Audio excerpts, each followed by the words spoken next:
Until and unless we address the core principle of consciousness, you cannot fix either the mind or the body. All the Ayurvedic wisdom of one of the most ancient and most comprehensive body of knowledge that is known to humanity. The Ahara is the science of nutrigenomics. What you eat is who you become. And the choices that you make is because how you feel. Sleep is an extension to your meditations. You are connecting into the realm of higher state of awareness, where you are able to tap into outside the box of everything that is happening. And so many discoveries happen in deep sleep. We think we are a separate entity, but there's the same common energetic pool that is flowing in and out of us. Most of us are not even aware of it. It's the cosmic dance of energy. Jyotish is based, is precisely perfect with even the NASA calculation that we know as of today. And 5,000 years ago, it's like zooming in to really understand their makeup, their strength, their weaknesses, creating a map to live. The main reason why we get disconnected from the web of life, this is an age-old Buddhist wisdom. Ayurveda, as we say, is the science of life. And when we talk about science of life, there's a force of life that flows in and out of us. We are inseparably connected with Mother Nature. Is that right? We are 100% made in and made by nature. We think we are a separate entity, but there's the same common energetic pool that is flowing in and out of us. Most of us are not even aware of it. Like, we breathe in, we are borrowing that life force from the Mother Nature. We hold it inside to keep us alive for a little bit, breathe out, and what we breathe out sustains the tree which is next to us. And then what they release, we take in. So it's almost an exchange. Whether you talk about food, air, water, those are the basic necessities of life. Going in, coming out, holding it aside to a certain extent is the cosmic dance of energy. And it's how we regulate that energy, how we allow it to flow. Flow is a key word because blockage, obstruction creates stagnation, disease, misery, challenges. And restoring the flow is health. There are two words, Sanskrit, that people are familiar with, Sukha and Dukkha. Dukkha means obstructed space. Kha means space, Akasha. When the things are flowing, you are at ease, grace, the divine grace is flowing through you, the energy is flowing through you, you are at ease and you are healthy and happy. When the things are stunted, blocked, obstructed, that's when you're in a state of Dukkha, which is misery, disease, obstruction, in a state where you are creating obstruction to the flow. As long as we are maintaining this connection with Mother Nature and we are being a part of a good entity and getting over this notion that we are born at this time, we are gone at this time, but it's just a circle, which is a continuum. Purnam, as we call it, is the circular flow of life where something new is born, it stays alive for some time, then it perishes, and from that destruction begins the reconstruction. Is that right? So it's not that this is point A and point B, but from point B to A is another circle. And this whole Ayurvedic Vedic understanding of life, that we are evolving constantly. We are dancing through the streams of energy in everything, how we absorb, how we live, how we think, how we behave, how we act. And the more we are aware of it, and the more we regulate that to a certain extent, I think it makes our life even more fuller and allow us to live with the fullest potential, because with that awakening paves the way for what I call it as enlightened living.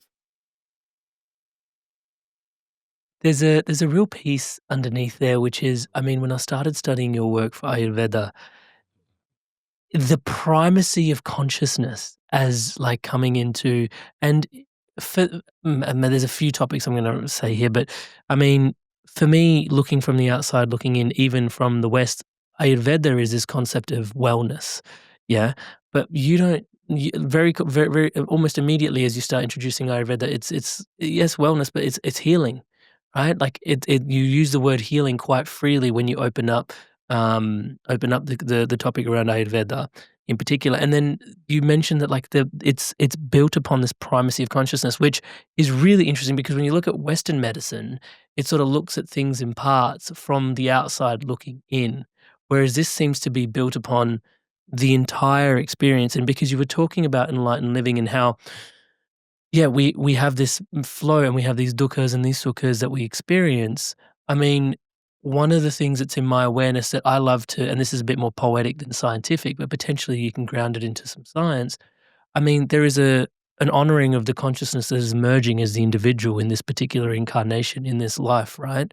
And if you're not living in alignment to honor that experience that you were here to live, and maybe this is where some of the Jyotish comes in, then maybe that's where some of the resistances come in. Are those resistances here to sort of remind you to come back into alignment? Like, do those resistances serve you? Because they do block you as well. And part of me wonders if that's where some of these dis-eases set in because Mother Nature is like, well, you're not honoring the carbon, the molecules, the way that you were put here to do. Do you see where I'm kind of going? Absolutely, I understand that. You use the word healing, and the healing word comes from being whole. And whole, holistic, comes from the word is the total combination of Sattvam, Atma, Shariram, mind, body, and spirit. It's the tripod of life. Okay? We used to toy with this idea that do something for your body, do something for your mind. If you have this problem, go to the specialist. If you have something with the mind, go to a shrink. But these ideas have become outdated now. We have all agreed that until and unless we address the core principle of consciousness, which is underneath everything of life, which connects all the dots, then you cannot fix either the mind or the body. You have to find a spiritual solution for the challenges that you have in the body as well as in the mind. So, when we say holistic medicine, to be whole, to heal, you have to become holy. You have to become holy and you have to find those spiritual connection. And when I teach this to doctors and physicians, they look at me and say, Dr. Suhas, shall we take out our white coat and put on saffron robes? I said, why not? We all have to guide people. Is that right? The word doctor actually means, docere means to teach, to educate. And I think that is the challenge in current medicine, where the doctors don't have time to teach or to educate or to hold someone's hands, look into their eyes, and guide them. We have lost the trust between the healer and the healing because no time. The standard medical consultation is 5 or 7 minutes. Most of the time, you're looking at the computers and typing the report or looking at the labs and giving out a prescription. So the human connection where the healing happens is kind of absent in many ways. I have to inspire you. You have to inspire me. We have to trust each other. Me trusting you as a patient, you trusting me as a healer. And together, we allow this thing to happen. I often say there are not great doctors, there are only wonderful patients who take the ball and run. They know what to do. Is that right? And so, no matter how smart you are, you can't fix or heal everything.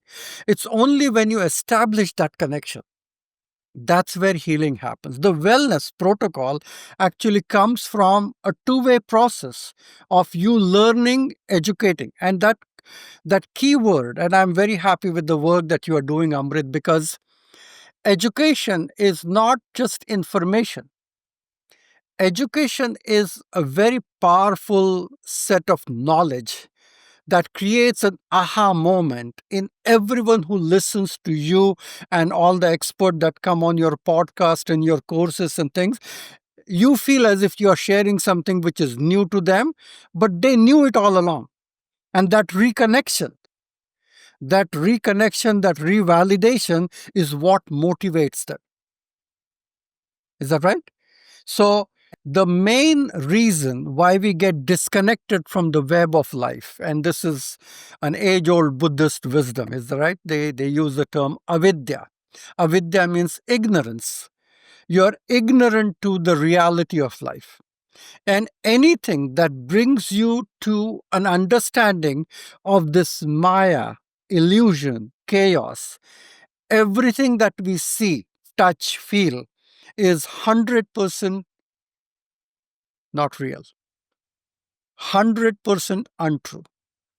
Everything that your senses tell you is not real at all.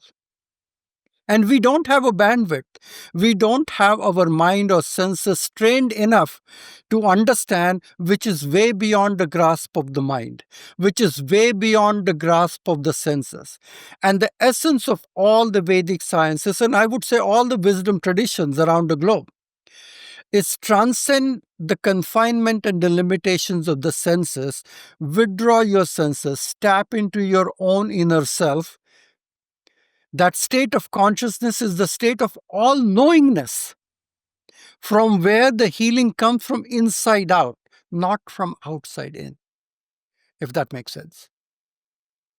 It really does. And one of the things that I was just reflecting on as you were sharing was yeah, I mean, lots of people go to these yoga classes and, go to different spaces, and the Om symbol is actually a symbol that people um readily, they get tattooed on their bodies, they wear. And I mean, not to sort of sound judgmental, but I don't think like everybody has this awareness of, like, there are three different states that you're occupying in the number, like in that number three part of the Om. It's like you've got the waking state, the resting state, then you've got this deep, and then the sort of into this experience of oneness. And then there's that the bowl which kind of above sits as like this, like the veil of Maya, if you will. And then there's that fourth state, like you were alluding to, which is actually everything is, the primacy of consciousness. And then from there we have this experience below, in the And symbology of it. this is very interesting as you say that. Om is a sound.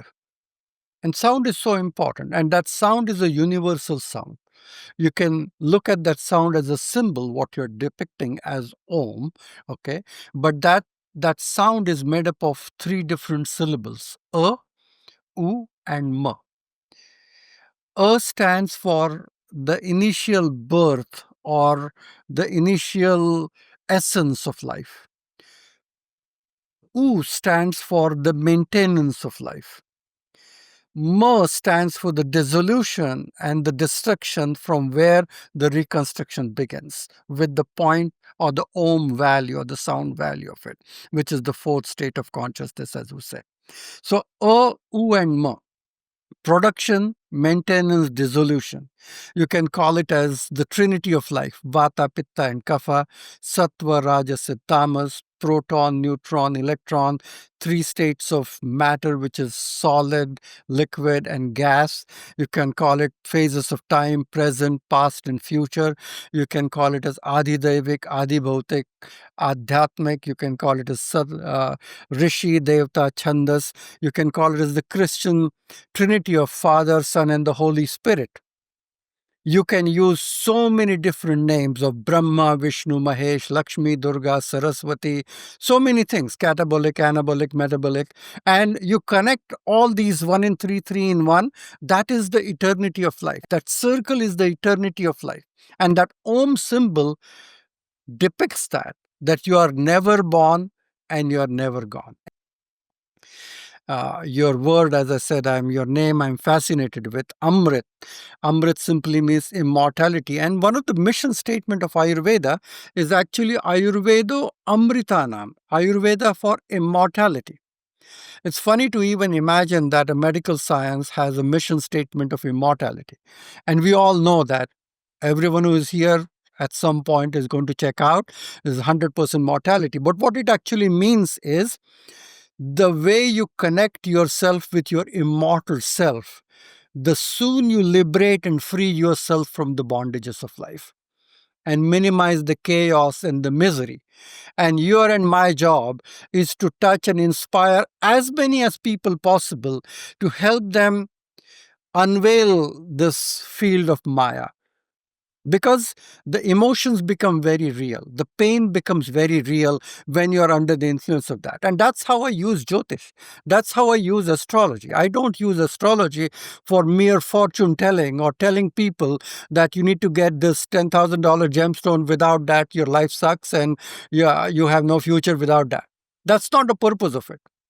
The purpose is that every person who leaves my room should feel uplifted and motivated because it's their life, it's their thinking. But when you look at the spectrum scale of their life, what has happened, how far they have come, what they can do, what choices they can do, they should feel uplifted and motivated to go back and make those changes. The qualities of anything is the biggest illusion in life. Is that right? Think The about it. the Let me repeat senses, this one more yeah. time. The qualities of anything is the biggest illusion of life because the whole battle is between Saguna and Nirguna.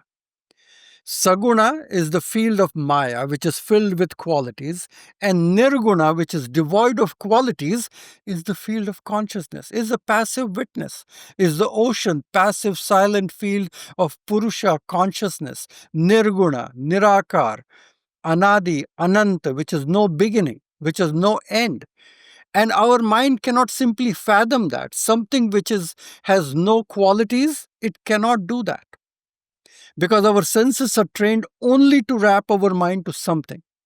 So when I say Mars is very sharp and angry and dynamic and driven, and Venus is all about material, luxury, feminine qualities. Jupiter has certain qualities. Saturn is slow, dull, heavy, inertia, qualities. So, what we are doing is we are personifying those planets with certain qualities. Like you have some good friends, like you have some bad friends.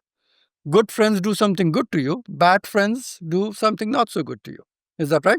So, when we personify them, you allow them to understand where you're born, how it affects you, where you're going, and how you can transcend that so that these planetary changes do not affect you anymore.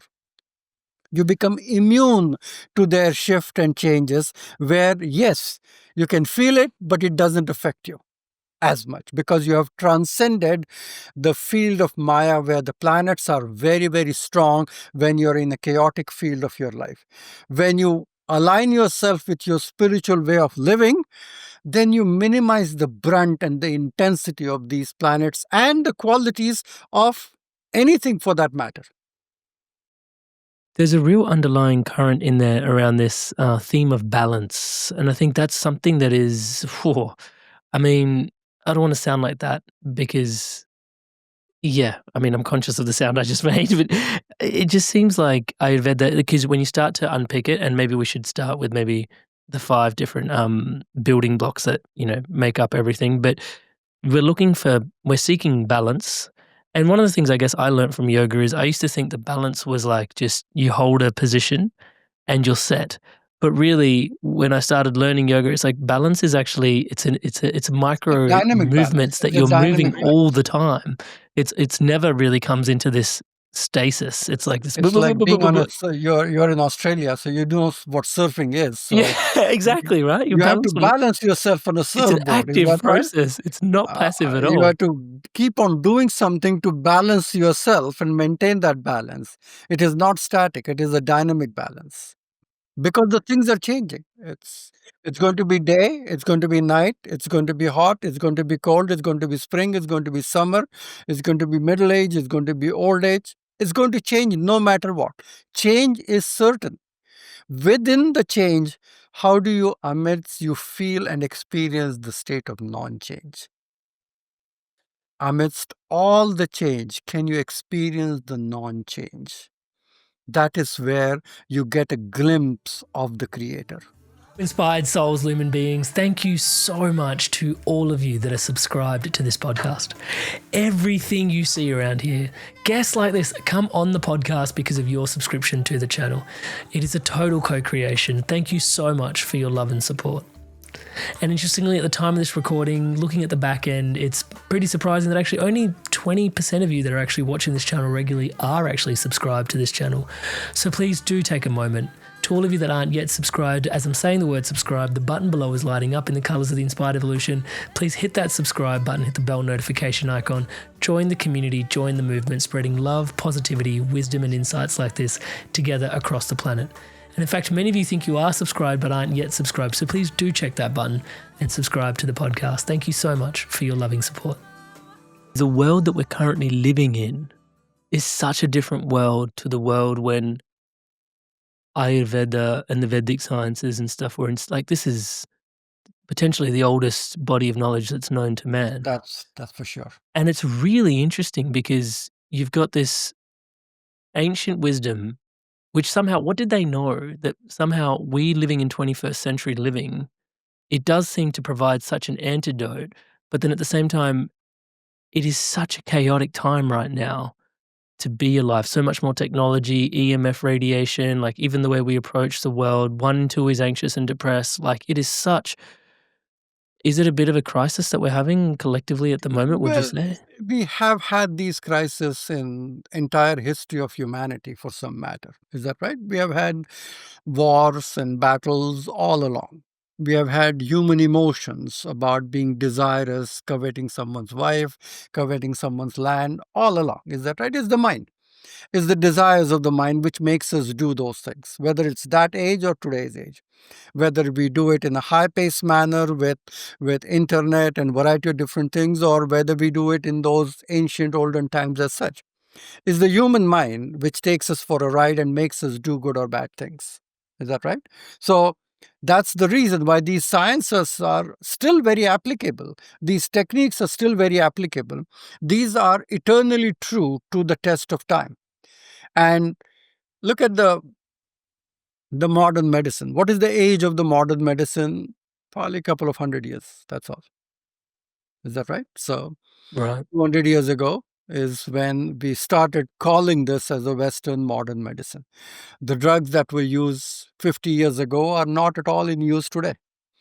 And the drugs and the pharmaceuticals that we use today may not be in use in 2 years from now.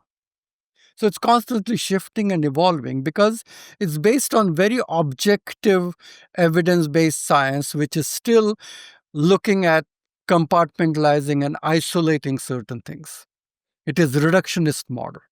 It is not a holistic way of looking at the body, mind, and spirit and the communion with everything else, and not treating and healing from those perspectives as such. So I think Ayurveda, yoga, Jyotish, Vastu, you look at all these different sciences have one common thread. And the thread is the thread of consciousness. And through that consciousness-based approach to health and healing, what not only makes you healthy, but also makes you happy, joyous, live longer, healthier, and is able to tap in the right mentality where it allows you to figure out your own dharma. Who am I? What do I want? How can I serve? How can I contribute? Look at yourself. Is that right? At some point, you have an awakening that this is too mundane. Let me step out to the stream and do something that I feel good about myself before others start feeling good what I offer them. And then it becomes a reaction where since they feel good, they make you capable of helping them.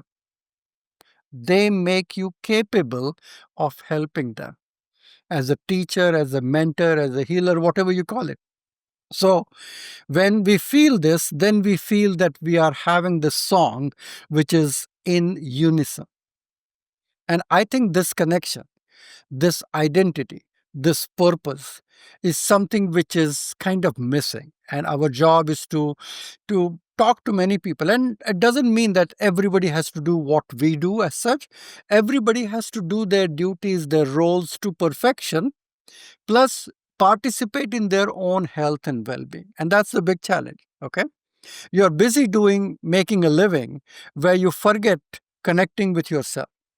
Ayurveda is all about re-establishing connection with yourself. Ayurveda is a science which introduces you to yourself. And once you are introduced to yourself and you know This food makes me feel this way. When I sleep late in the night, how do I feel? When I exercise this versus that. When I lift weight, this is how I feel. When I do yoga, this is how I feel. When I get a good night's sleep, this is how I feel. When I meet this person, this gives me energy. When I meet this person, it drains my energy. You are recalibrating with what we call it as self-referral awareness. You are bouncing back to the internal state, how I feel and how do I modify it. Because by the time you create a disease and go to a doctor and say, now you have this disease or stage where we'll have to fix it, it's way too late. It has to happen on a daily basis. So that connection of you checking on with yourself, participating in your own health and well-being. I think that's what Ayurveda is. That is the strength, sometimes could be the weakness, because you have time. The reason why I wrote this book, Change Your Schedule, Change Your Life, because I live in the Silicon Valley, in the Bay Area, okay, where 16, 18 hours to work is a norm. Everybody has to work that. And everybody starts their day with having conference calls in Australia, China, Taiwan, Europe, India, and end the day within the same thing, because we are living in different time zones and doing different things. So the pace of life is so increased where that has taken over. That pace of life is putting everything in a faster lane. We are becoming all cash rich and time poor. You don't have time. God, yoga? What are you telling me? To drive 30 minutes other side of the town, do another 60, 90 minutes and come back? Who has time for 2 hours? You are telling me to cook and fix a healthy meal, or to shop, to stock pantry, or buy all the organic items, chop, cut, cook, and then eat? You tell me I can buy decent organic food for $10. I don't want to go to sleep. I can maximize. We are trying to maximize productivity by minimizing me time. And especially millennials, especially young people, okay? They are literally broke. If time is money, they are broke. They don't have time for themselves. They're having this perceived threat as if everything is moving very quickly. And the busyness at the cost of happiness. Busyness at the cost of happiness. When I started seeing this, where people have no time to meditate, no time to do even oil massage for themselves or cook or clean for themselves, uh, 6, 7 hours they are working, they're driving, commuting 1 or 2 hours, they come back exhausted, they slump in the sofa with passive entertainment for an hour or two, they zone out, sleep for 7, 8, 9 hours, start it all over again. And then come Friday, they create so much of disruption in their daily living. We call it as a social jet lag, where by Monday morning they are waking up in a complete different time zone because all the disruptions that they have created in their sleeping time, eating time, everything over the weekend, that it takes 2 or 3 hours. Every 1 hour of time zone change takes about a day or so for you to get used to it. And if you have already made 2, 3 hours of fluctuation in your eating pattern, sleeping pattern over a weekend, it'll take 2 or 3 days to normalize that. And it'll be Wednesday or Thursday that you are back to the track. And then come Friday and you do it all over again.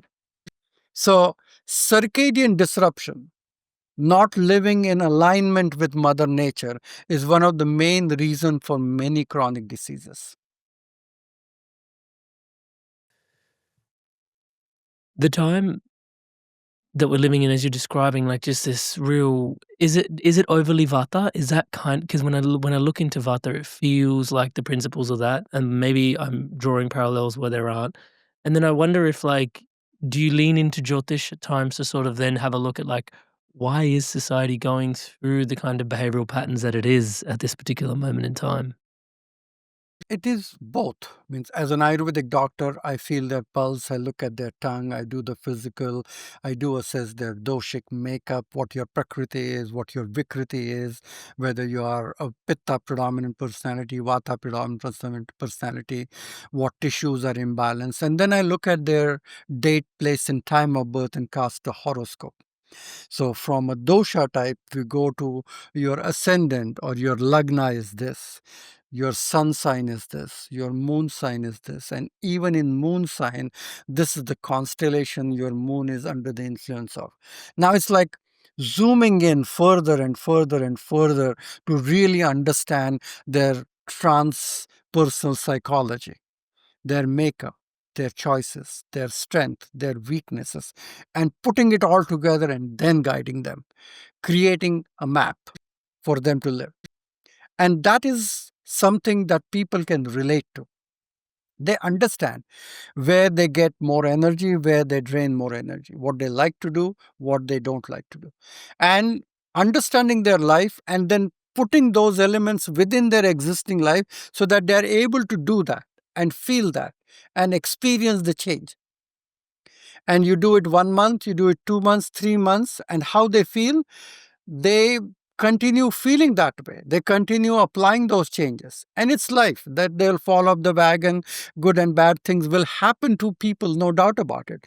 But as long as they have the awareness to go back to re experiencing when they felt so good, re experiencing when I eat this, when I go on a detox, when I do a panchakarma, when I do a castor cleanse, when I eat this way, when I skip evening meal and make my dinner very light, when I eat early, when I exercise in the morning.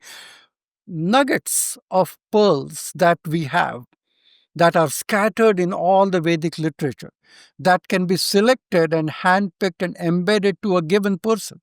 Not everything can be done by every person. That's the beauty of it. Is that right? Like a Vata person needs to have a decent meal in the night. You can't make them go to sleep hungry because they can't sleep because they are feeling very lighty and flighty in the night. So you have to have a little different quality of advice for one person over the other. And once you understand that, it becomes a very complex guidance, which is medical to a greater extent. Many people with chronic diseases, chronic imbalances start feeling really better, reversing their labs, reversing their markers, improving their connections, improving their spiritual outlook to life. They were complaining, blaming on partners and each other and things like that. But now suddenly they start looking at cultivating better relationships, participating in their own health and well being, looking at their job as something to become a good provider without complaining and whining about it. So, there is a shift that has happened deep inside you in which you started living life way differently. And that's the beauty, where you fuse Jyotish, yoga, Ayurveda, Vedanta. We call it as a Vedic counseling model. You counsel from a Vedic counseling perspective. It's a holistic, new emerging paradigm. Okay, it's life encompassing guidance, and there is a big allostatic load that people walk through with some old traumas, some PTSD, some negative experiences, poor choices in their diet, routine, lifestyle, feeling this way. And when you start undoing and unwinding with all of these tools in Vedic counseling, they start going out and living their life way differently. And I think that is the beauty of it, because you use the term inspired evolution. You have to evolve to something greater height. Is that right? You have to evolve. You have to feel light. You have to be lighter to be enlightened. Is that right? And the flame always goes up. That's the light, knowledge, lamp. The flame goes up, and you are aligning that evolution to happen. And that evolution simply means the inertia is gone. Something that is holding them back is reducing. They are not static or stagnant anymore. You are evolving, you are levitating, you are becoming a little bit more lighter. The quality of sattva is sattvam laghu prakashatvam. It is light, in both ways. English is a funny language, isn't it? Light is light and light is light. That's what this is evolution about. You have to be light enough to evolve, and you have to be light enough to be bright and knowledgeable, to be inspired by yourself, not by someone else. This is the wisdom that is deeply embedded in you, and you are polishing it, galvanizing it by sharing this, learning it, and constantly participating in trying to become a better human being. And I think that's where medicine is going. Every new book, the self help book category that is coming out, is all about if you can help yourself. Whether it is about longevity or weight loss or inflammation, any book, or sleep for that matter. You want to do something in order to improve that area of your life. Is that right? And what you need is the awareness, to be mindful, to be connected. And initially, you just need to create a support. Many of these, and that's what happens with Jyotish, is that right? That some of these people feel weak or ignorant. I don't know enough, whether I know is right or wrong. I don't have the community to support me. And you are creating a community. You are creating a virtual satsang. Is that right? That satsang is helping each other to stay inspired, to stay motivated, to keep on learning, to keep on growing.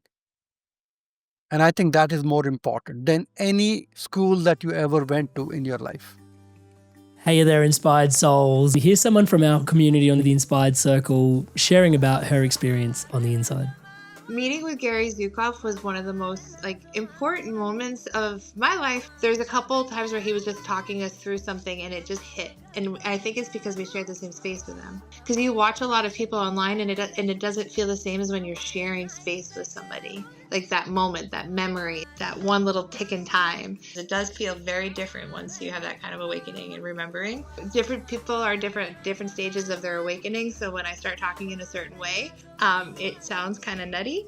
And so I can talk very freely among my circle members and feel that I'm heard and validated and welcomed. Everybody's been so nice and open and non-judgmental. We're all being brought together in some magical way. I just look forward to more connections and what we can do with it. I would say that if you're curious about joining Circle or you feel that there's a calling to a community of like-minded people, that you should click the link down below and join. And it's super easy and super friendly and very affordable. And I would definitely recommend it.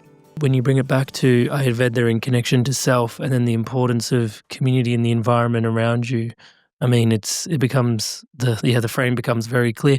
One of the, I mean, I had this moment very recently actually where some things are hidden in plain sight, you know, the word Jyotish, I mean, Jyot, light, and then to study. And then I was just like, wait, what? And I was like, it's the study of light. And it's like, but it's astrology. And it's like, no, it's the study of light. And it got, I mean, I tumbled down a complete rabbit hole. You talk about aha moments, and I get so many from yourself, even Dr. Suhas.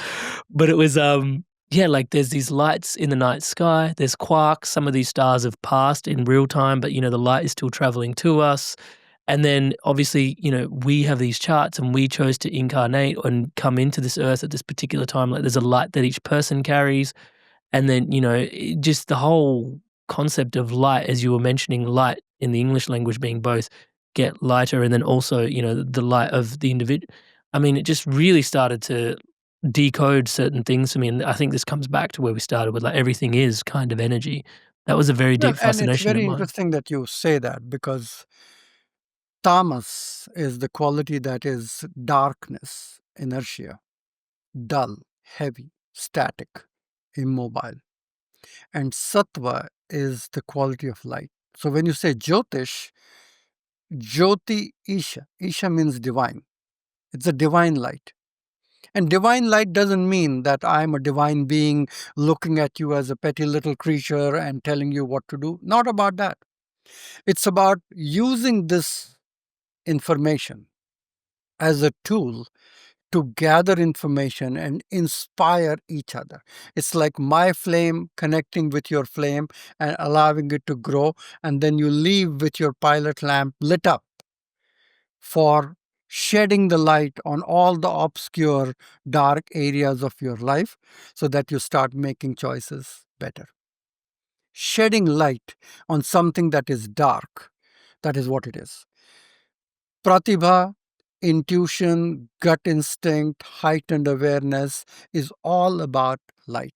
And Jyotish, when you look at astrological horoscope, someone's rising sign, there are two luminaries, is that right? Two luminaries that we talk about, sun and moon with light. And those are very important planets in anybody's chart. The position of your sun sign, placement, the qualities, degrees, same with the moon sign, constellation, the division of the constellation, all of that is so important. Because even when you talk about yoga, you talk about sun salutation. Sun is a giver of health. Without sunlight, there's no life possible on planet Earth as such, because it's the giver of life. We celebrate that with invoking Gayatri Mantra, doing sun salutations. We also do moon salutations, which is just opposite of it. Moon does have light, but it is not its own light. It is the light of the sun, which is reflected on the moon. So the light of the sun is hot, the light of the moon is cold. The journey is hot and cold. Going from Agni to Ojas, Soma. You start digesting your food with the hottest thing in the world, which is your digestive fire. Is that right? So you eat food, you digest it, metabolize it, and after digestion, it starts going sequentially through all the 7 tissues. It goes from rasa to rakta to mamsa to meda to asthi to majja to shukra. And then from shukra, you create ojas and soma, which is the most cooling essences in your physiology. So you start the process of digestion with the hottest thing in the world and you finish it with the coolest thing in the universe. So the sun and moon, right and left, masculine and feminine, yin and yang, solar and lunar. Right side is Pingala, left side is Ida. Right side is liver, left side is heart.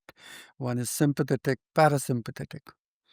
There are half of the body is masculine energy, half of the body is feminine energy, half of the hormones, like estrogen is a heating hormone, progesterone is a cooling hormone, testosterone is a heating hormone, cortisol is a cooling hormone. So blending the hot and cold, the fusion of Ida and Pingala, maintaining the balance between the hot and cold is what the purpose of life is. Not only for remaining healthy, but allowing that ascension to happen. The ascension or the evolution of mingling of hot and cold, the sun and the moon, the nadis of masculine feminine energy of Shiva and Shakti is what opens the blocked doors of ignorance and creates awareness to spiritual living. By the experience of that, you are slowly moving away from a state of contracted awareness of fear, guilt, duality, anger, to a state of expanded awareness.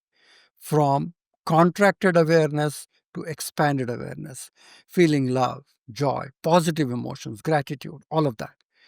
And how many people that you and me know that have started to be on that path and are making good progress on that journey? A lot. How do they do that? They do it in their own way.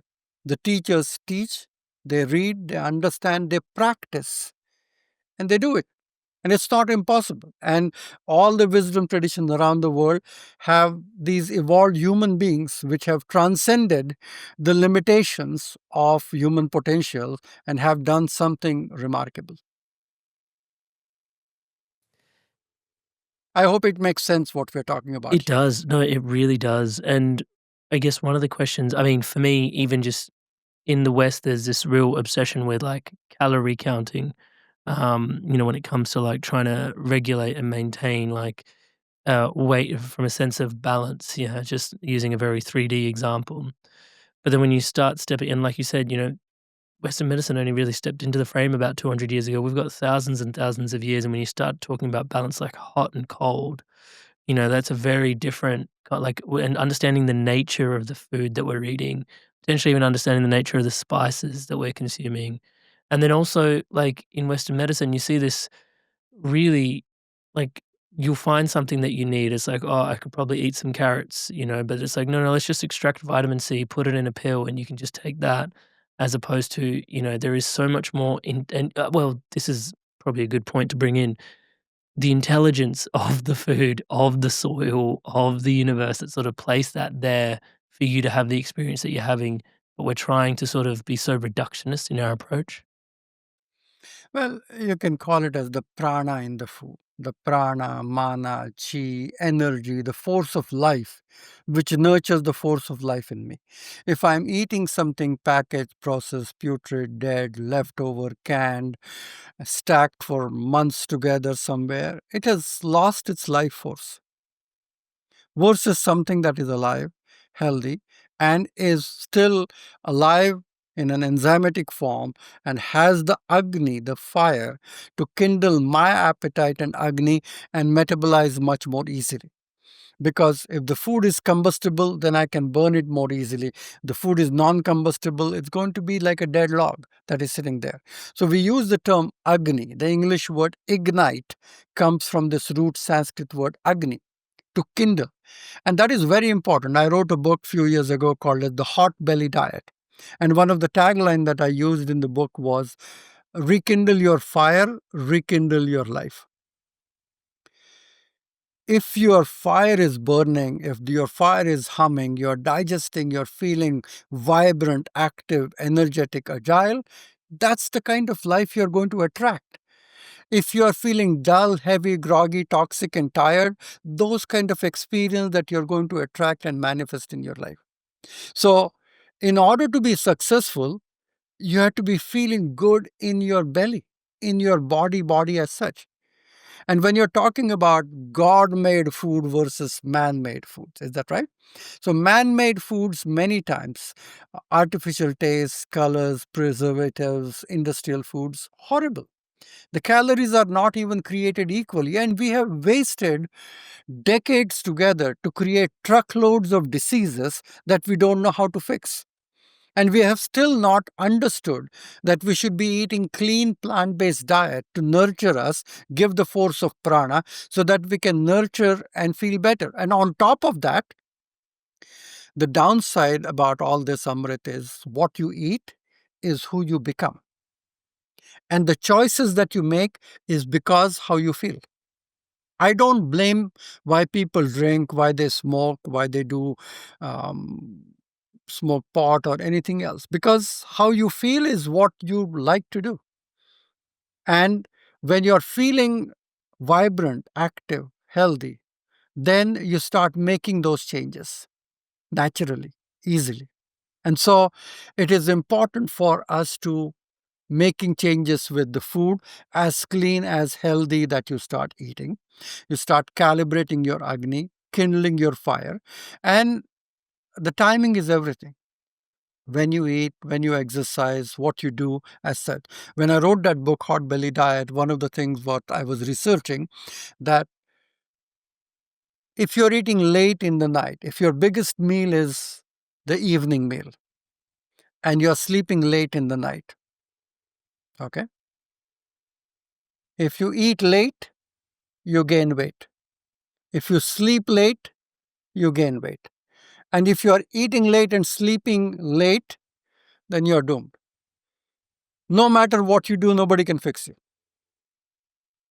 And 70% of the country does both. 70% of the country does both. So, Ayurveda is a lifestyle medicine. It is the original lifestyle medicine. It tells us what to do when. That's the whole science about. The science of exercise. It tells us about wake up in the morning, and that is the kapha time of the day. That's the best time to exercise. Not at 8 o'clock in the night and go and work out at 24-hour open gym somewhere in the middle of the night. That's not the time. So you have to do the right thing. You have to eat when the sun is coming out. It's a tender sunlight. Is that right? Early the breakfast, morning should be very, very light, warm breakfast. because the sunlight is very tender. When the sun is at its peak in the middle of the sky, that's where your Agni is wide open, your Srotases are open. You should have the biggest meal of the day because you can digest it, metabolize it, walk around it, everything. And when the sun is setting down, that fire has gone down also. It's like a lotus that blooms during the day and shuts down in the night. And once the lotus shuts down and you put truckload of food at that time, it just stays in the system without being digested. And you wake up in the morning feeling dull and no energy. And you need more and more caffeine to get going. And because of that caffeine, you lose your appetite. And that's why you're not hungry for anything or digesting things properly. Then it creates a negative loop. And so many people are stuck into that situation. You start resetting few things. Few things is start your day with exercise, go to sleep at a proper time, have only 3 meals, breakfast, lunch, and dinner. Make breakfast light, make dinner light, no snacking in between any of the meals together. In 1 month, you'll feel the difference. And is this a rocket science? Absolutely not. It is completely based upon the modern science of metabolic function of the body. It regulates everything what we're talking about here, but it's totally based and rooted in ancient Ayurvedic principles of living and in concurrence with the laws of nature. What is happening outside your window? What should be your lifestyle in spring versus fall? It should be different, is that right? You can't live the same way, you can't eat the same food. And that's the problem because you go to supermarket and any food from any part of the world is available to you at any time. Is that right? When you go to a farmer's market, you get what is in the season. And that's what you should eat.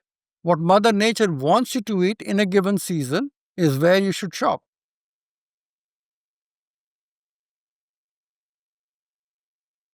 Too many things to talk about, Amrit. No, there's a ray in there which I'm trying to. Oh well, the questions around self-referral. I'm just trying to frame it up in terms of how to get that right, because I think here is the key.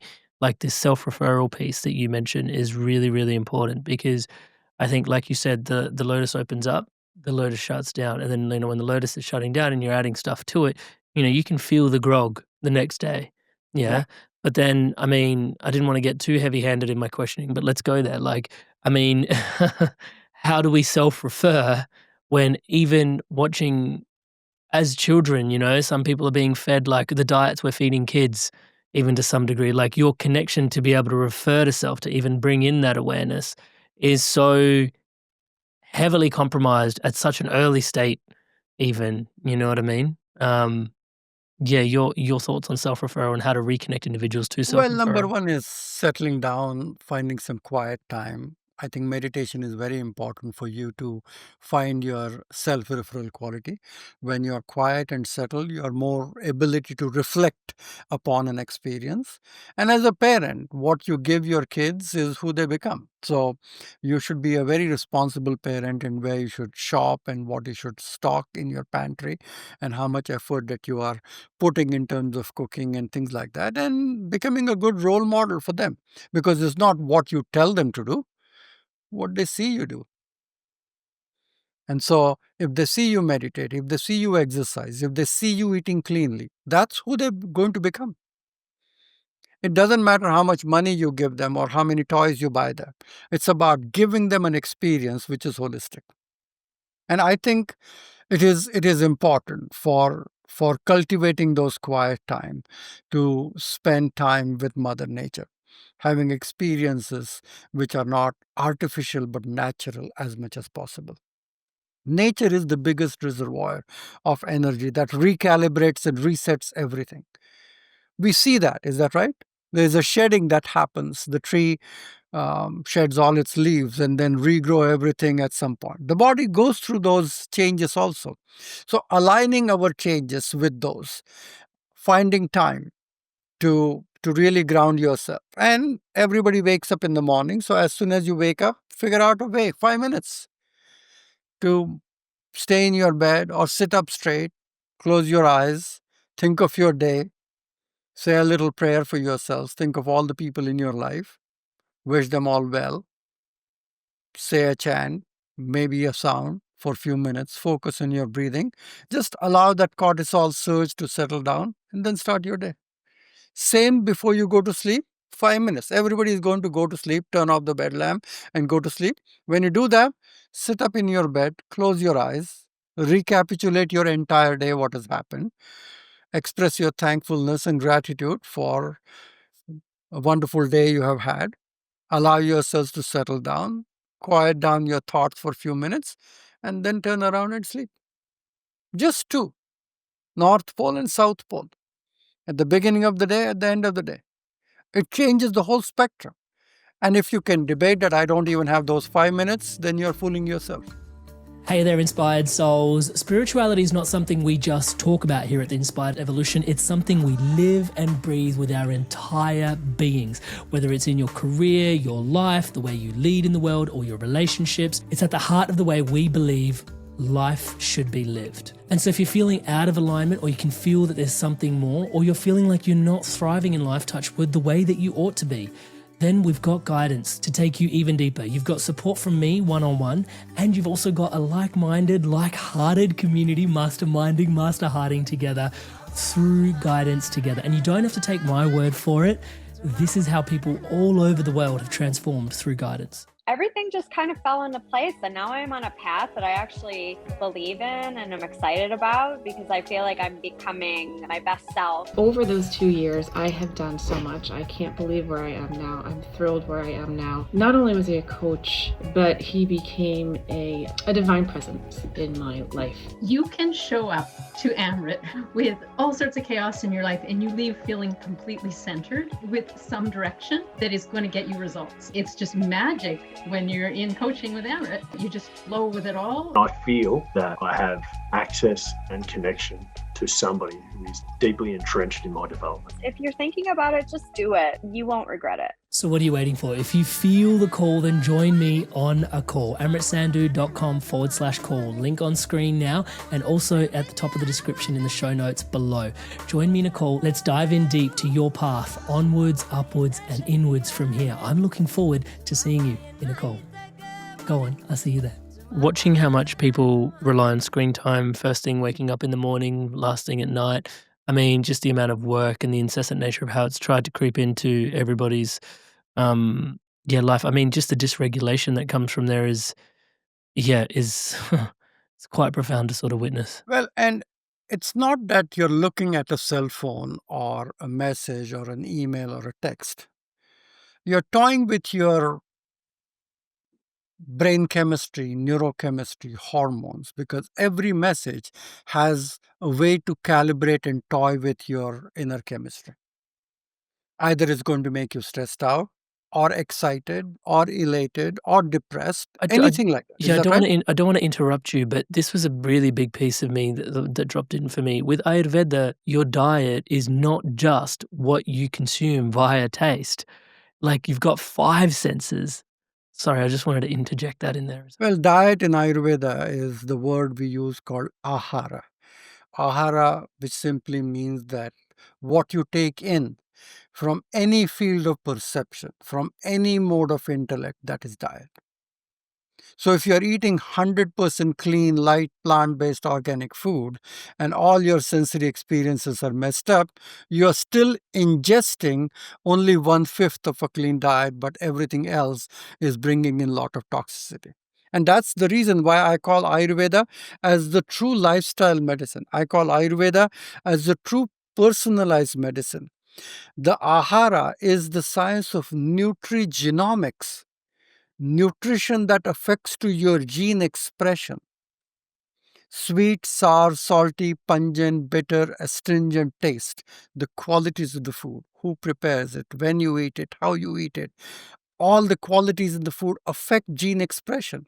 The Agni and Ama that Ayurveda has been talking about is all the science of the gut microbiome. You have to live in a symbiotic relationship with your own microbiome, which is about 95% of all the genes that you have in your body anyway. There's a Vedic expression: if you make them happy, then they'll make your life happy. If you make their life difficult, they'll make your life very difficult. So many people have an inflamed dysbiotic microbiome, which creates a lot of problems. Sadvritta, the Ayurvedic way of right living, is nothing but chronobiology. Chrono means time, and biology with expression of the biology, living in accordance with time. Sadvritta is how you live. Behavioral medicine, even before we coined this term, Ayurveda has been talking about achar rasayana, sadvritta. It's a neuroendocrinological expression. Every thought has an endocrinological correlate that is going to express itself. Detoxification, for God's sake, means Ayurveda has been talking about cleansing, seasonal cleanse, detoxification, for thousands of years. And now we are realizing that we are riddled with so many unwanted toxins in our body. Carcinogenic, obesinogenic, mutagenic, reprotoxic, everything is going in. Pesticides, insecticides, colors, additives, preservatives, uh, unhealthy things that you are surrounded with. And you need a good cleanse, effective detoxification. There are 4 dates in the calendar, as we know, even from a Jyotish perspective. Is that right?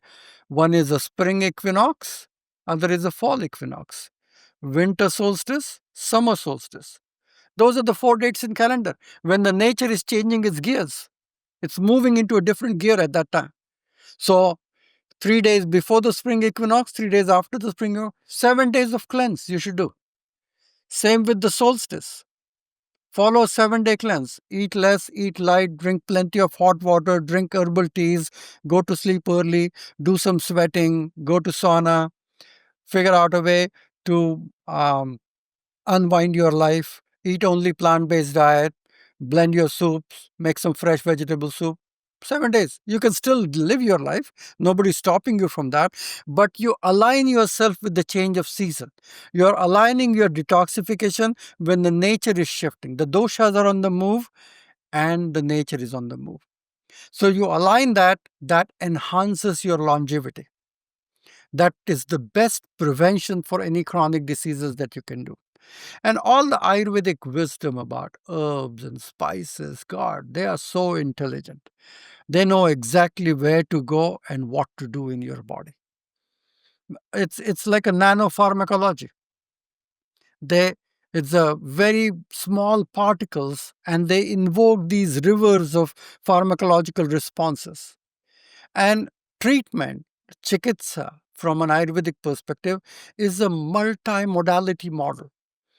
Recently, we have been coining these terms of integrative medicine and functional medicine and holistic medicine, but that's what Ayurveda is. Ayurveda is truly a new age medicine.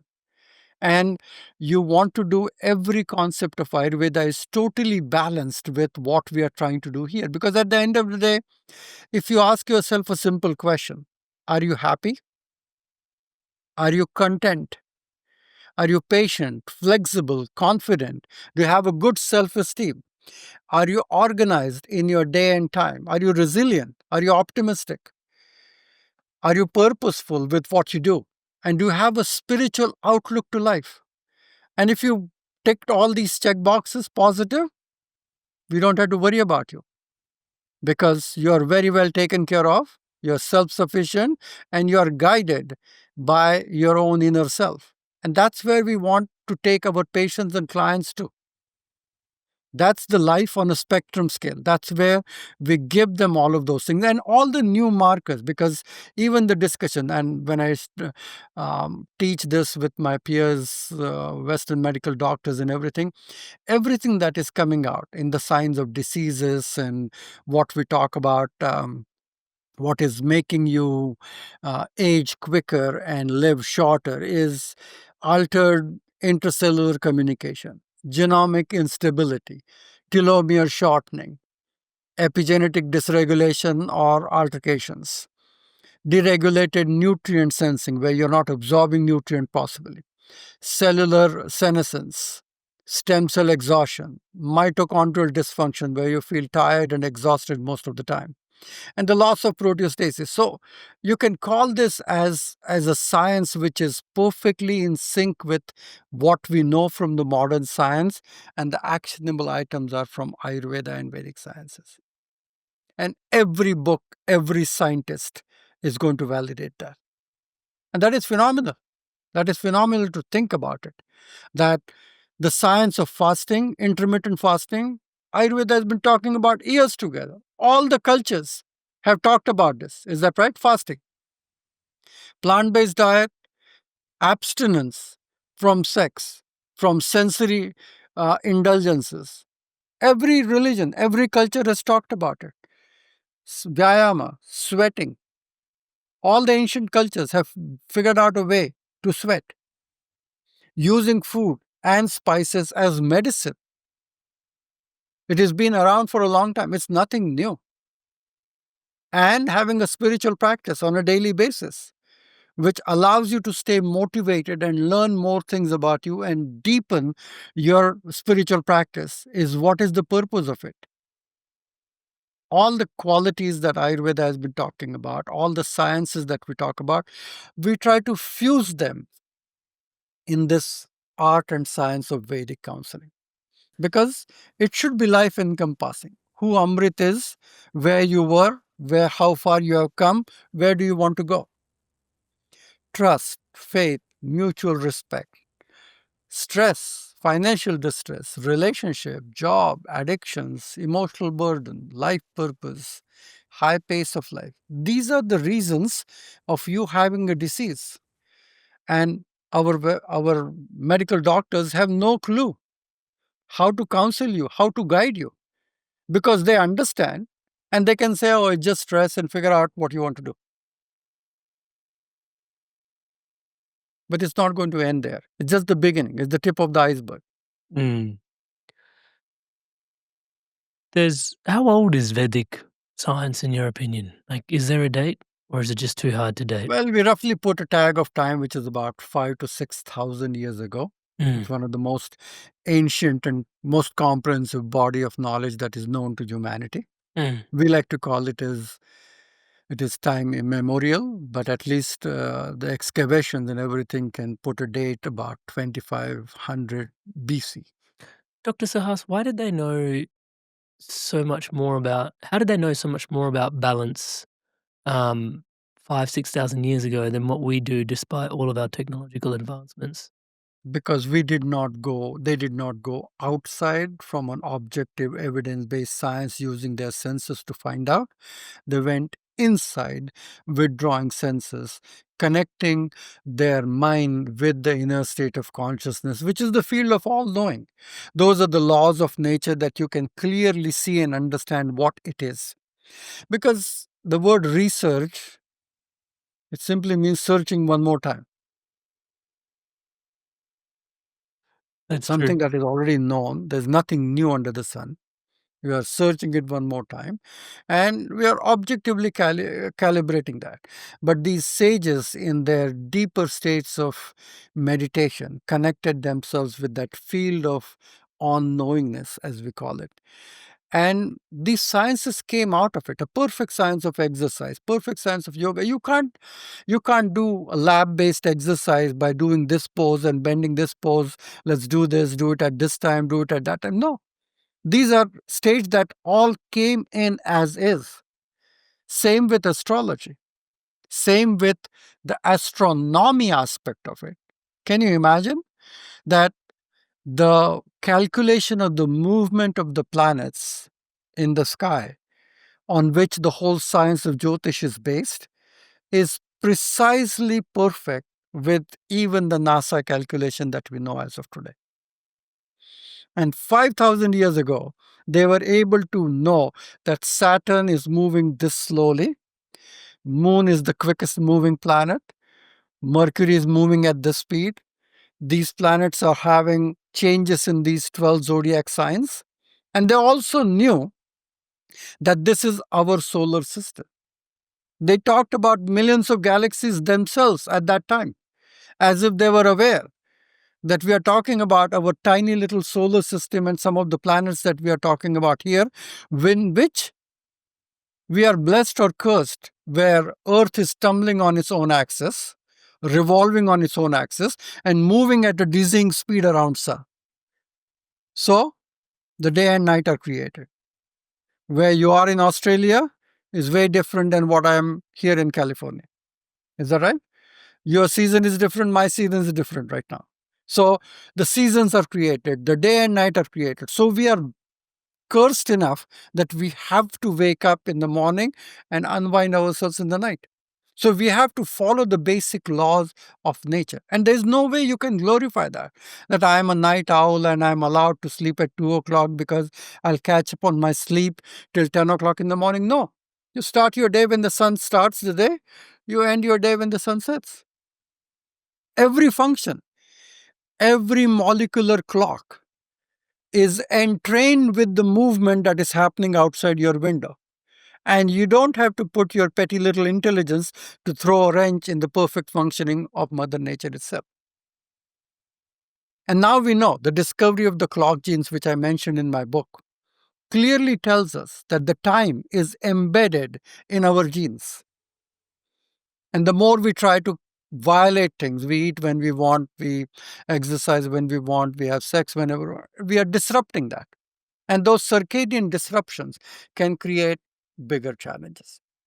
So these sciences are very powerful, but integrating them with a way of living, because there's one purpose to all of this. Is that right? And that purpose is to help human beings evolve and live a better life, which is free from disease, sickness, suffering, and misery. That was the quest of Gautam Buddha also, the quest of enlightenment, that why do they have disease? Why do we have become sick? Why do we have to die? Is there any way to liberate from the suffering? That was the eternal quest. Those are the eternal questions, the hard problems of consciousness that everybody is facing. And these sciences give you the clue and the tools that how you can do this. And still giving you an understanding that you're going to get old, you may die at some point, but you become fearless. My new book that is going to come out called as The Awakened Sleep, and it is already out for pre-order on Amazon everywhere, I'll put a link to it including IndieBound, Barnes & Noble, everywhere. I'll put a link in I'm the description. co-authoring this with my friend Dr. Sheila Patel, who is the Chief Medical Officer of Chopra Global, and an excellent human being, a physician. And so we wrote about the necessity of a good night's sleep. But we wrote it from a Vedic perspective. We wrote it from a Vedic perspective because we call it as the goddess of sleep. Is Nidra Devi. Nidra Devi. And so it is as if she's casting a spell on the entire humanity to fall asleep. Every creature is falling asleep. And that sleep does something to re-energize. But the purpose of that sleep that we are barely decoding is to catalog all the information, all the sensory experiences, to align your memories, to process it, to clean the gunk, what is affecting it, to purify the system, to regulate lipid, metabolic function, lymphatic drainage, so many functions that are happening when you are deep asleep, as if the factory opens in the middle of the night and all of these things are done. And more importantly, it is putting you into the state of awareness and consciousness, which is even deeper than meditation. Because when you are still meditating, walking, awake during the day, your ego is still present. But in the night that ego dissolves, the senses are withdrawn, and you are in the best suitable time to meditate. So one of the purpose in the book that we wrote was sleep is an extension to your meditation if you want to make it happen that way. And the benefits of that is you're connecting into the realm of higher state of awareness. In the fourth state, you're neither sleeping, nor dreaming, nor awake, but in the fourth state of consciousness from where you are able to tap into outside the box of everything that is happening. And so many discoveries happen in deep sleep. We all know that. Is that right? The double stranded structure of DNA helix was discovered by Watson and Crick in deep sleep. The periodic table of Mendeleev was discovered in deep sleep. The famous Indian mathematician Ramanujam used to talk to the goddess, and she used to help him with decoding complex mathematical theorems and problems. So many poetries, paintings, music came out of deep sleep because the senses get tired and exhausted and they can't do their job. So when you withdraw them, then the intellect illuminates. I love the word you use, illumination, in the work that you do. Okay, Amrit? Illumination is a powerful word. It illuminates and suddenly it glows. It's like glowing a lamp at the top. It's a creative idea. It's the expression of illumination, which is creativity. It's a trait of consciousness. And that can happen in your sleep also. It's interesting because one of the things I wanted to discuss with you was, I guess, symbology, right? Because as you said, we took it to a Vedic, we approached it from a Vedic worldview, and we started connected to Nidra Devi, and so I find it really fascinating, even just a human being's relationship with symbology, because I mean, had you not done that, then once again we're talking about sleep, and it's that thing that's in our mind. We know it's important that we need to do. We may not address it, but there's something really fascinating about when you start to incarnate like symbology in your mind around a certain thing, right? Because I think there's a misconception around Hinduism in general, and then, like people go, oh yeah, there's multiple gods. And it's like, actually, these are figureheads and they're almost avatars for you to connect to a certain energy, for you to imbue a certain relationship awareness that you're cultivating ultimately within yourself in many ways. But I think that awareness is not completely understood. And maybe even then I'm just probably scratching the surface. Yes, the symbology is important because without symbols, we have no qualities to wrap our mind to understand it. Like air. There's no way to create an image of air or wind. So they use these symbols that this is the goddess of fire. This is the god of wisdom, clearing your obstacles. Ganesha, the elephant-headed god, is the symbol of wisdom, dispelling things. And in every culture, until and unless you correlate that with an image, with a quality, human mind cannot understand it. The goddess of fire, the goddess of wind, the god of water, it has been around all our life.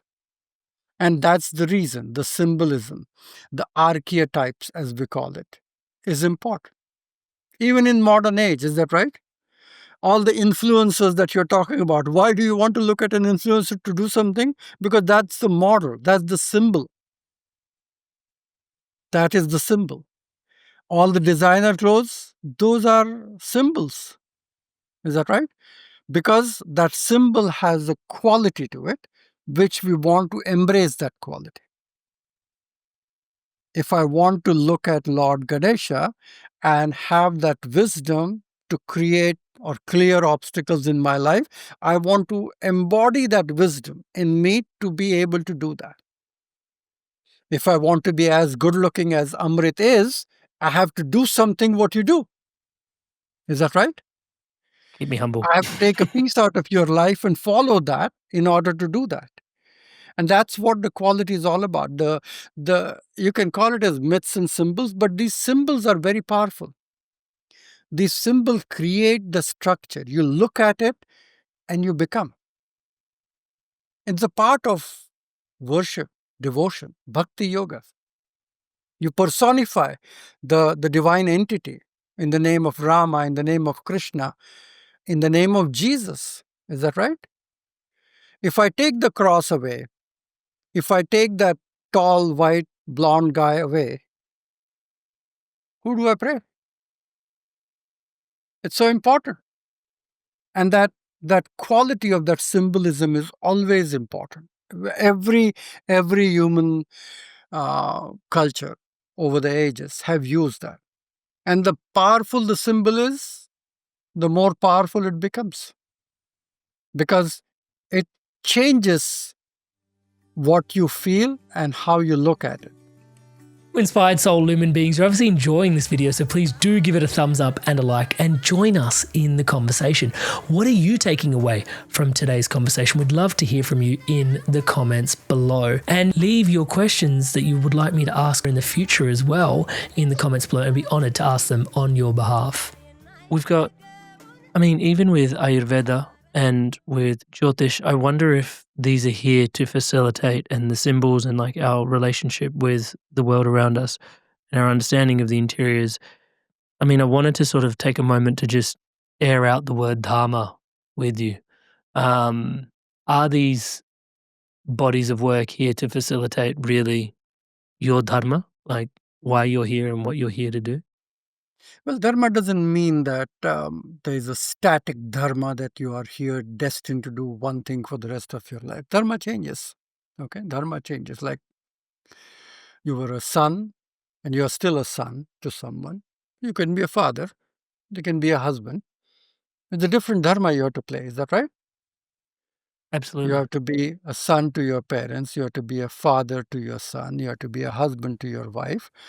You have to be a mentor for your students. So it's a different dharma that you are playing. Dharma evolves. Dharma simply means dharayati, what you embody at a given time to deliver what it takes to get something done at that time. There's a role. Okay. So dharma which sustains, which upholds your identity and your life work. So the evolution of the dharma is all about what you have to do the right thing at the right time. That is what dharma is. Doing the right thing at the right time is your dharma for that moment. When you're hungry, you have to eat food, is the sharir dharma. Is the dharma that you have to fulfill that. You can't starve yourself where you get cranky, grumpy, irritable, and depleted and unhappy. When you're thirsty, you have to drink water. That is the sharir dharma. When you have a full bladder and you have to go to pee, that's the dharma. You have to empty the bladder. Okay? You can't say that I will do it tomorrow. When the right time of doing the right thing is dharma. Doing the right thing at the right time. Making sure that you feel comfortable by doing that. And there's a simple science of Vedic living, as we call it. As Ayurveda is a science of living. It's a science. It's a way of living. And many times it can be so simple and easy, and sometimes it can be so complex and difficult. But many times, as you are understanding the Vedic laws of living and you use different sciences, people feel more connected and more easily able to relate to you. And especially when you look horoscope, is one of the quickest way of making it as individual as possible. Is that right? When I look at your date, place, and time of birth, how many people were born at that time of these parents in this place? You're the only one. Only one. Yeah, touch wood. So when you're there, then it becomes a unique blueprint. The Vedic Jyotish, as medical astrology, what I practice, tells me about a person's prakriti or their mind-body constitution. It also tells me about their vikriti, imbalances, what they are prone for, whether they are having more inflammatory type or they are more degenerative type, where they'll get more osteoarthritis, neurological conditions, or hyperacidity or inflammation. Understanding vikriti, deviation from their normal self.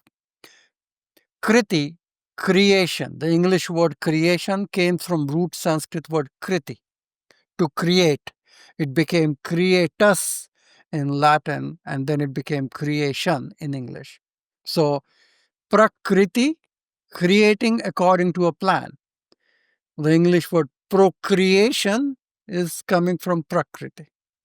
So, understanding the balance between dosha, dhatus, and malas, you can look at someone's chart and find out their weak organs and their systems, what is wrong where, srotas as we call them, disease tendencies, immunity, vitality, whether by nature they are pure souled people, which is naturally sattvic, or they are more rajasic, they are more driven, ambitious, dynamic, a little bit manipulative, or they are tamasic, which is dull and toxic and disconnected and ignorant.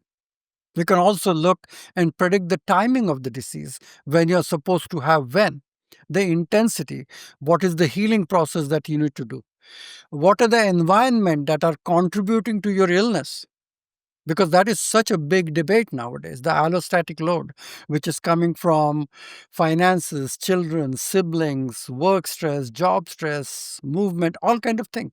Relationship compatibility. There's a huge science of Jyotish where you put the chart of a girlfriend and boyfriend together, and we can see whether they are here and coming this way, or they are very close and going this way. You can look at that and say whether they're compatible enough with each other, how well they get along with everything. You can select what the karmic blessings that you are blessed with, what are your strength, what are your weaknesses, what are your opportunities, what are your threats, how spiritually you can grow and evolve, why you would cultivate some of the unhealthy habits, addictions, things like that, and how we can counsel you, guide you from a Vedic perspective with nutrition, rest, intelligent herbs, self reflection, meditation, detoxification, giving them self awareness through books, through courses, and having them understand the difference, recognizing the difference between something which is real or perceptual. Because there's a lot of perceptual differences which creates a lot of contracted awareness in many ways. And I think that is the beauty of Ayurveda. Ayurveda, through a personal astrology chart, you create self-awareness first, which leads to self-analysis and which leads to self-management. For those that want to dive in deeper, I mean, each of your books, I mean, I'm a big fan of the way you write as well. Actually, I should probably just insert that in here as well. I mean, everything is broken down. It's incredibly deep and rich, but also very practically accessible when you start to read your books the way you've written them, which I find very, And I very powerful. often do personal wellness consultations. It's a long booking that people need to call our office and figure out a way to schedule some time with me. But I do that because I do believe that you still have to give back and do that individually on one basis, because that's when it's more effective. Because many times people think books, I read everything, but it's too vast and too big, and I don't know what to do for myself. So many times we do offer individual consultations at our clinic. And the best way to have people access those? Yeah, they can go to my website, ayurvedichealing.net. It has all the contact information, emails, forms, everything like that. Or those people who live in United States can call us directly at 831-462-3776. I'll send you this information, And that I'll if put you it in want the to add that yeah, I'll put anywhere. it in the description below. I mean, last little question. There are some people that are probably tuning in, and you've got Ayurveda, which is here, like you said, infinite flexibility is the secret to immortality. Creativity is, at the heart of Ayurveda as well. And yet you've got Jyotish, which kind of potentially implies that everything is destined. So is there a point on working on your health if everything is already predestined, or is predestination a myth? Well, it's predestined when you are in the thick veil of Maya or ignorance. Because the word graha, planets, graha means it grasps your mentality. So when you are ignorant and disconnected, it grasps your mentality to make a good or bad decision that creates a new karma and challenges for you. So when you start practicing or having a Jyotish consultation and counsel and start taking the right steps, you minimize the the ignorant phase, and you are aware that I'm going through a Saturn return right now. I'm going through a difficult patch, so I should not sell my house or quit my job or dump the relationship or do the relocation because I just need to lie low, let this tide go by, and then the things will happen in a favorable way where I'll feel difference or a new situation will emerge, which I will think differently about. If you were already into that mentality, then you would go ahead and do it and create a bigger problem and challenge for you. So it is not always predestined. You have the free will and you have the willpower to make the changes. But when you are ignorant, then that willpower to understand what the bigger plan of Mother Nature is, that you're not able to tap into. Jyotish allows you to tap into that cosmic plan and live your life. You do the right thing. And there's an Ayurvedic thing called as muhurta, where you select the right auspicious time to do the right thing. If you want to start a company, if you want to select a date for surgery, or you want to start a new job, there are timings that we look at according to your chart where we see it's the most favorable time this day in the calendar that you should start doing this thing, because well begun is half done. So you align your thinking with what the current timing of Mother Nature is, and then you put your best foot forward. So these are all practical sciences. These are practical sciences. They all help tremendously. And you support, means most of the time you lend your shoulders for them to cry upon. You hold their hands, look into their eyes, guide them, counsel them as a friend, philosopher, and guide.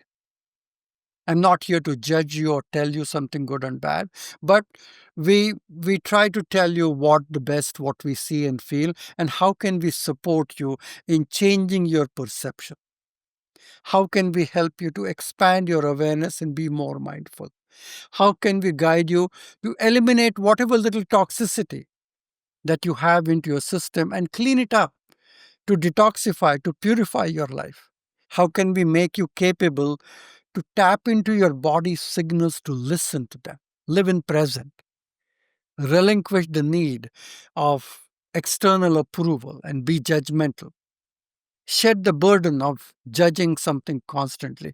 This is yum, this is yuck, this is what I like, this is I don't like, this is what I want to do, this. There's no end to that. And at the end of the day, you give what you want for yourself. You want money, give money. You want love, give love. You want respect, give respect. Make people feel important, appreciated, and respected.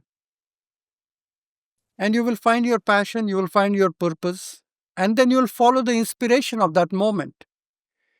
Because inspiration and creativity go hand in hand together. That's when you will start contributing to something which is bigger, greater than yourself. And how you will make it happen? By making silence, meditation, mindfulness, prayer as a daily practice.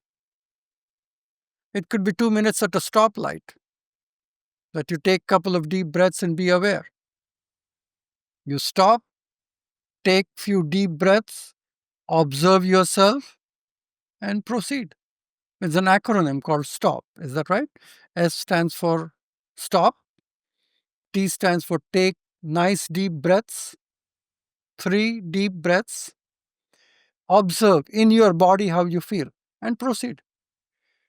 In just few seconds, you have done a mindful way of doing a quick meditation yourself.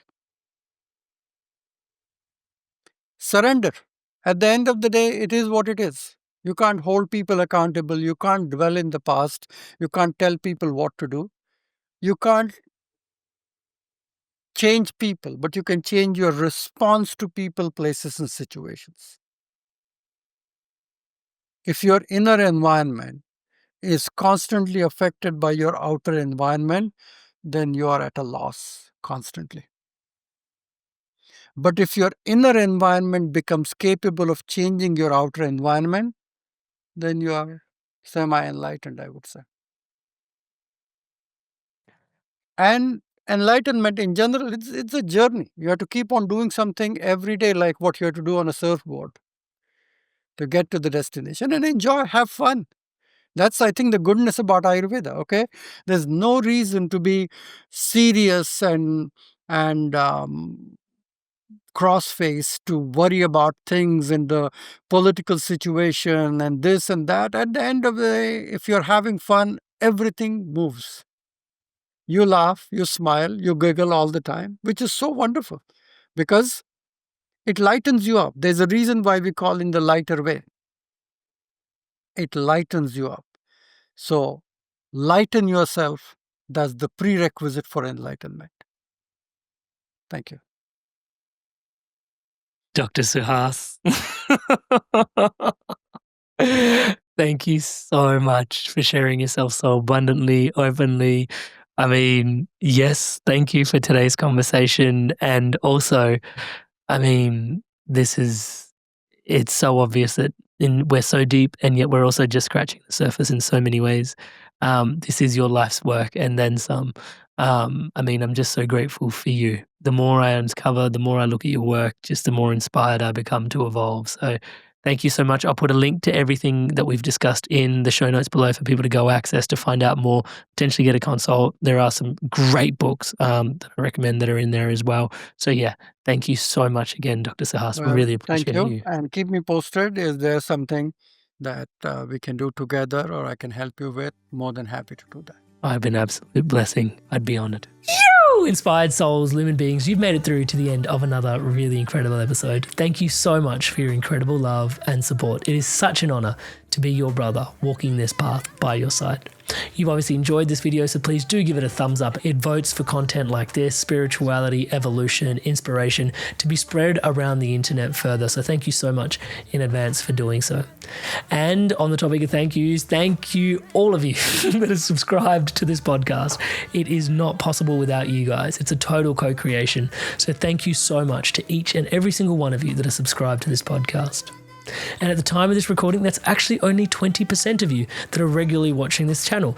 80% of you, we can see from the back end of the analytics, is actually unfortunately not yet subscribed. So many of you actually think you are subscribed, but you aren't actually subscribed. So please do take a moment. It really helps. So as I'm saying the word subscribe, the button below is lighting up in the colors of the Inspired Evolution. Please hit that subscribe button, hit the bell notification icon, join the community, join the movement, spreading love, positivity, and wisdom like this around the planet together. Thank you so much in advance for your support. And as I mentioned, the community, let's go there. Inspired Evolution community, guests like this come on once a month where I step out of the way and you get to ask your questions directly of the guests of these incredible masters that come on and shine their light and wisdom into us on this podcast. And once a week, live and interactive, I'm running guided meditations. We have community offerings, community sharings and circles happening once a week as well. Breathwork, tarot, all sorts of cool stuff going on inside the circle. Astrology readings. It's a really, really buzzing, happening, fun place. So welcome yourself. Come on in. If you're looking for community, if you're feeling the call, if you're feeling a little bit alone, you don't need to. Please come on to the inside. We'd love to welcome you into the Inspired Evolution Circle.